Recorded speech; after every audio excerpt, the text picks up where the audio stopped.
Hey, I'm D, and I like comics. You know, 1941 was a pretty damn good year for propaganda.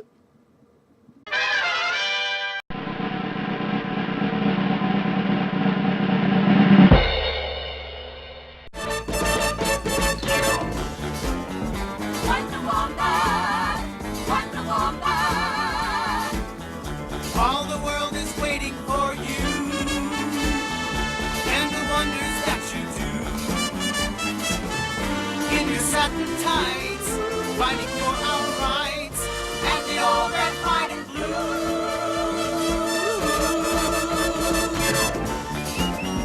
Wonder Woman! Wonder Woman!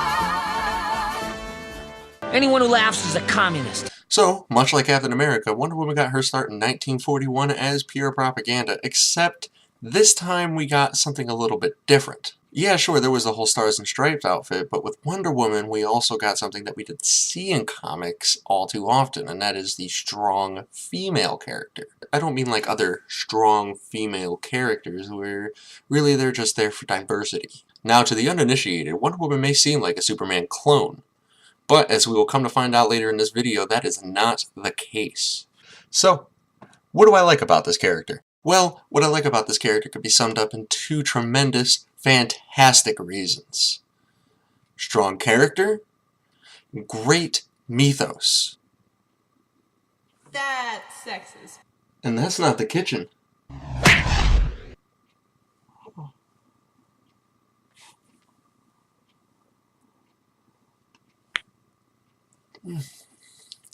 Oh. Now first let me talk about great mythos. See, Wonder Woman is the daughter of Hippolyta. You see, she molded her daughter from the sand, and the gods brought her to life. This is of course where the mythos comes in. Wonder Woman has her basis in Greek mythology. Now, not your standard Greek mythology, rather a DC bastardized version of it. But unlike Disney's Hercules, they actually keep a little bit true to the original source material, keeping some of the character relationships and some of their individual personality traits, including their flaws. You see, Marvel even liked the idea so much that they cast their own female lead based off of ancient mythology. Wonder Woman even carries items that have mystical powers. The lasso compels individuals to tell the truth, even against their better judgment. The bracers, or bracelets, and I guess because they have to be bracelets because a woman's wearing them, can deflect bullets. Her tiara, which she often throws as a boomerang, is even strong enough to slit Superman's throat. This of course brings me into the strong character aspect of Wonder Woman.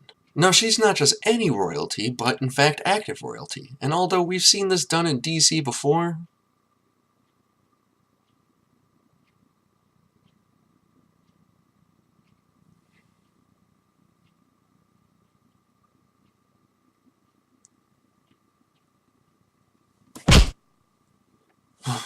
she actually carries this with her outside of her kingdom. Now, her kingdom is a little bit different than other fantasy kingdoms, as it serves a very specific purpose. Now, you see, the Amazons of Themyscira are meant to temper man's rage with wisdom and kindness. Because even though they're warriors, you know, women. You see, she's active not only in the doings of her individual kingdom, but also in the lives of those outside of her kingdom.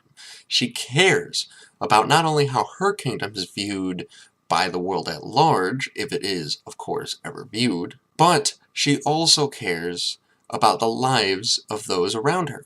Often, in fact, even serving as mother to some of the newer superheroines that come onto the scene later in DC. One of the other things that makes her a strong character is that she never succumbs to some of the same female tropes that affect most superheroines in comic books. But particularly, she's never really the love interest.